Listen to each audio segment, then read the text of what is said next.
एक बार की बात है। नंदनवन के जंगल में गर्मी का मौसम शुरू हो जाता है। धीरे धीरे जंगल के सारे नदी, झील, तालाब एक एक करके सूखने लगते हैं। इतनी तेज धूप और गर्मी ने जंगल के सारे पंछियों का जीना बेहाल कर रखा होता है। एक दिन शाम के समय सारे पंछी आपस में बात करते हैं। उनमें से चप्पू तोता बोलता है, अरे, इस गर्मी ने तो हाल बेहाल कर रखा है। अब मुझसे ये गर्मी सही नहीं जाती है। सही कहा दोस्त। अब तो इतनी तेज धूप में हमारे जंगल के सारे नदी, झील, तालाब सब सूख गए हैं। पानी का तो नाम निशान तक नहीं दिखता है। तुम लोग तो फिर भी जवान हो, कहीं भी कितनी भी दूर पानी पीने जा सकते हो। मगर मेरा क्या, मैं तो अब बूढ़ी हो गई हूँ। मैं कहाँ जाऊंगी पानी पीने? दूर दूर तक तो मुझसे नहीं उड़ा जाता इतना अब। अरे मौसी, आप चिंता मत करो। मैं आपके लिए बर्तन में रोज रोज पानी भर कर ले आऊंगी। आपको इतना कष्ट उठाने की कोई जरूरत नहीं है। मैं तो कहता हूँ कि सभी लोग जंगल के बाहर दूसरे जंगलों में जाकर देख लो। क्या पता वहाँ कोई नदी, झील, तालाब मिल जाए तो हम सभी लोग उस जंगल में रहने जा सकते हैं। मगर इसका कोई फायदा नहीं होगा। हम लोग का असली घर तो यही इसी जंगल में है और हम लोग इस जंगल के कोने कोने से वाकिफ हैं। अगर दूसरे जंगल जाएंगे भी तो वहाँ हम लोगों को अपना घर बनाने में बहुत सारा समय भी लगेगा और पता नहीं उस जंगल के पंछी हमारा स्वागत करेंगे या नहीं। अरे तो क्या इसका मतलब है कि हम लोग इस गर्मी में सड़ते रहेंगे और प्यास के मारे जो हाल बेहाल होगा तब क्या करेंगे? अभी तो ये बस मई का महीना है, अभी जून आएगा तब सोचो कितनी भयंकर गर्मी पड़ेगी। हाँ जग्गू दादा, एकदम सही बोल रहे हैं। हम लोगों को अभी से ही दूसरे जंगल में पानी की व्यवस्था के साथ साथ अपने रहने की भी जगह देखनी पड़ेगी। चलिए, आप लोग कोई दूसरे जंगल में पानी ढूंढने का प्रयास करें और कल फिर इसी जगह हम लोग मिलेंगे। ये बोलकर सारे पंछी वहाँ से उड़कर चले जाते हैं और अगले दिन बादशाह दूसरे जंगल उड़कर जाता है। चारों ओर उसे सिर्फ सूखा ही सूखा दिखाई दे रहा होता है।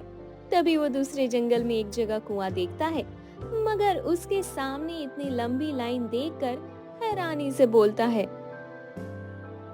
अरे अरे वाह, इस जंगल में कुछ तो मिल गया पानी की जगह। मगर ये लोग ऐसे लाइन लगाकर पानी क्यों ले रहे हैं? लगता है पास जाकर किसी से पूछना पड़ेगा।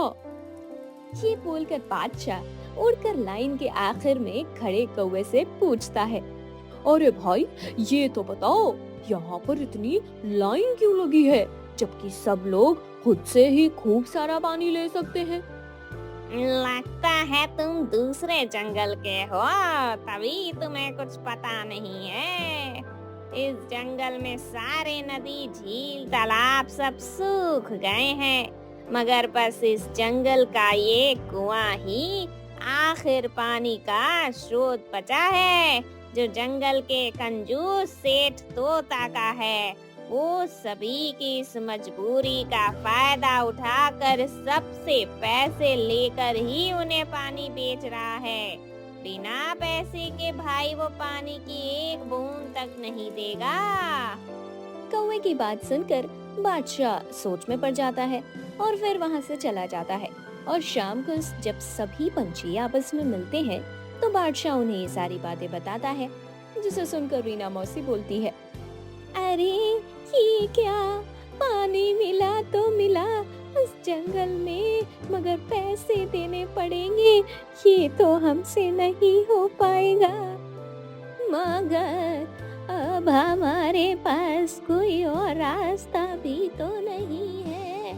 हम लोगों को जल्द ही उस जंगल और पलायन कर जाना चाहिए। हाँ, सही कह रहे हो गमरू। जिस तरह से अपने जंगल के हालात हैं, यहाँ तो रहना बहुत मुश्किल होगा। हम सभी के पास अपनी अपनी जमा की गई पूंजी तो होगी ही, तो क्यों ना हम लोग उस जंगल चलते हैं। कुछ ही महीनों के लिए हम लोग वहाँ रहेंगे और पैसे देके पानी ले लेंगे। फिर कुछ ही महीनों में बारिश का मौसम आ जाएगा और हम सभी वापस अपने जंगल आ जाएंगे। वाह, क्या मस्त बात बोली है तुमने। यही सबसे सही उपाय रहेगा। तो फिर चलो, किस बात की देर है, हम लोग कल ही उस कुआं वाले जंगल में चलेंगे। सभी लोग कलन की बात मान लेते हैं और वहाँ से उड़कर चले जाते हैं। अगले दिन सुबह होते ही सारे पंछी एक साथ दूसरे जंगल की ओर पलायन कर जाते हैं। वहाँ पहुँचकर उन्हें वो कुआं दिखाई देता है, जहाँ बाकी पंछी भी लाइन लगाकर पानी खरीद रहे होते हैं। उन्हें देखकर तोता सेठ बोलता है, अरे तुम लोग तो दूसरे जंगल के हो, फिर यहाँ क्या करने आए हो? सेठ जी, हमारे जंगल के सारे नदी, झील, तालाब सब सूख गए हैं। तो जब हम लोगों को आपके इस कुएं का पता चला, तो हम लोग यहाँ कुछ दिनों के लिए रहने चले आए। अच्छा तो ये बात है। कोई बात नहीं, मैं तुम लोगों को भी पानी दे दिया करूँगा, मगर दुगने दाम पर ही पानी दूंगा। आखिर दूसरे जंगल में आए पंछियों को मैं अब सस्ता पानी तो नहीं बेच सकता हूँ ना। अरे ये क्या सेठ, जो दाम पर तुम इस जंगल वाले पंछियों को पानी दे रहे हो, उसी दाम पर हम लोगों को भी दो। ये तो नाइंसाफी है तुम्हारी, बराबरी रखो आप जरा। नहीं, मैंने जो कह दिया। इस कुएं के पानी पर केवल इसी जंगल के पंछियों का असली हक है, तुम दूसरे जंगल वालों का नहीं। ये तो गनीमत समझो तुम लोगों की कि मैं तुम्हें यहाँ पानी दे रहा हूँ, वरना अगर दुगने पैसे नहीं दिए तो पानी की एक बूंद भी नहीं मिलेगी। ये सुनकर सारे पंछी गहरी सोच में पड़ जाते हैं। फिर आपस में सोच विचार करके कल्लन बोलता है, ठीक है सेठ, हमें तुम्हारी ये मांग भी मंजूर है, तुम बस हमें पानी दे देना। और बेचारे नंदनवन के सारे पंछी मजबूरी में कुएं के सामने लाइन लगाकर सामने खड़े सेठ तोता को दुगना पैसा देते हुए कुएं से पानी खींचकर अपनी प्यास बुझाते हैं। अगले दिन सारे पंछी आपस में बातें करते हैं। बताओ, मजबूरी ना होती हम लोगों की तो हम लोग कभी भी दुगनी कीमत पर पानी नहीं खरीदते। मगर अब क्या ही कर सकते हैं, जब हम लोग अपना जंगल छोड़ आए हैं तो कुछ महीने यहीं रहकर गुजर बसर करते हैं। फिर बारिश का मौसम आने पर हम लोग अपने जंगल चले जाएंगे। मुझे तो उस लालची सेठ पर बहुत गुस्सा आ रहा है। जी तो कर रहा है कि अभी जाके उसकी गर्दन मरोड़ दूं। पैसे लेकर पानी बेचता है। अगर ये कभी हमारे जंगल आ गया ना, तो ऐसा मजा चखाऊंगा कि इसकी सातों पीढ़ियां याद रखेंगी। शांत हो जाओ बादशाह, अब हम लोग क्या ही कर सकते हैं। दूसरे के जंगल में हमेशा दूसरे का ही राज होता है। भगवान हम लोगों की रक्षा जरूर करेगा। सभी लोग मौसी की बात सुनकर हाँ में हाँ मिलाते हैं और वहाँ से उड़कर चले जाते हैं। कुछ दिनों बाद सेठ का कुआं भी सूखने लगता है और लालची सेठ जंगल वालों को तिगुना दाम बढ़ाकर पानी देने लगता है। नंदनवन के पंछी ये देखकर हैरानी से बात करते हैं। अरे ये दुष्ट सेठ ने तो फिर से दाम बढ़ा दिया, वो भी 3 गुना। कंगाली में आटा गीला होने जैसी हालत हो गई है हम लोगों की। अब तो हम लोगों के सारे पैसे भी खत्म होने लगे हैं। बस कुछ ही दिनों में हम लोगों को ये पानी भी नसीब नहीं होगा। अरे मौसी, ऐसा मत बोलो, हम लोग कोई ना कोई रास्ता जरूर निकाल लेंगे। हमें अब कोई और पानी की जगह ढूंढनी पड़ेगी, तभी हम लोग का काम चल पाएगा। तभी वहाँ पर बादशाह बाज उड़कर आता है और खुश होकर बोलता है, अरे दोस्तों, भगवान ने हमारी सुन ली, लगता है सच में। और पता चला है कि हमारे जंगल में कल रात बारिश हुई थी और बारिश ने कुछ छोटे छोटे तालाब भर दिए हैं। वाह, लगता है भगवान ने हमारी इतनी जल्दी सुन ली।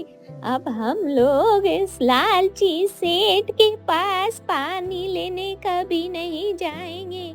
मगर यहाँ इस जंगल में बारिश क्यों नहीं हुई, ये अजीब बात है। सही कहते हो गमरू, कहीं कहीं बारिश होती है और कहीं नहीं भी होती है। सब जगह एक जैसी बारिश नहीं होती है।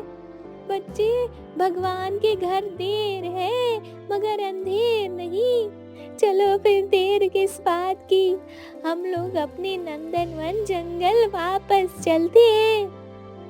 सभी पंछी रीना मौसी की बात से सहमत होकर वहाँ उस जंगल से उड़कर अपने जंगल की ओर चले जाते हैं और नंदनवन जंगल में पहुंचकर देखते हैं कि हरी भरी हरियाली के साथ कुछ तालाब पानी से भरे होते हैं। ये नजारा देख किट्टू बोलती है, अरे वाह, हमारे जंगल की रौनक वापस लौट आई है। अब हम लोग जी भरकर खूब पानी पिएंगे। हाँ, सही कहा। और उस सेठ को पैसे भी नहीं देने पड़ेंगे पानी लेने के लिए। भगवान तेरा लाख लाख शुक्रिया। और मुझे वो सेठ दोबारा इस जंगल में मिल जाएगा तो मैं उसकी हड्डी पसली एक कर दूंगा। पैसा लेकर पानी बेचता है कम वक्त कहीं का। ये बोलकर सारे पंछी वहाँ तालाब से पानी पीते हैं और सभी साथ में चले जाते हैं। और अब से हर रोज नंदनवन में बारिश होने से जंगल की हरियाली वापस आ जाती है। खुशी खुशी रहने लगते हैं। मगर उस कुआं वाले दूसरे जंगल में एक बार भी बारिश न होने से उस सेठ का कुआं पूरा सूख जाता है और उस जंगल के सारे पंछी धीरे धीरे नंदनवन में आकर रहने लगते हैं।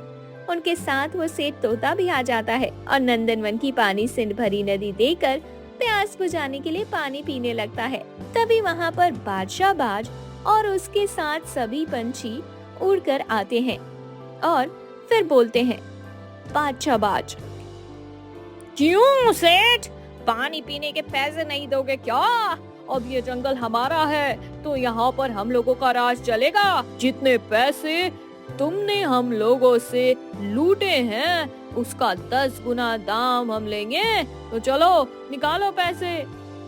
मुझे माफ कर दो भाई, मैं लालच में आकर अंधा हो गया था और मैंने आपसे बेकार में ही इतने पैसे लिए। अब मैं ये कभी भी किसी के साथ नहीं करूँगा। क्या मैं पानी यहाँ पी सकता हूँ? हाँ हाँ, जरूर पी सकते हो। यहाँ हमारे जंगल में कोई भी पानी पी सकता है। ये बादशाह भाई तो बस तुम्हारी टांग खींच रहे थे। हाँ सेठ, अब से सीख ले लो और दोबारा किसी की मजबूरी का फायदा मत उठाना, वरना ऐसे ही तुम्हारी चाल तुम पर ही भारी पड़ जाएगी। हाँ, अब मैं समझ गया हूँ, मुझे सबक मिल गया है। इस तरह से सारे पंछी मुस्कुराने लगते हैं और दूसरे जंगलों के बाकी पंछी भी पानी की खोज में आकर यही नंदनवन जंगल में अपना बसेरा बना लेते हैं।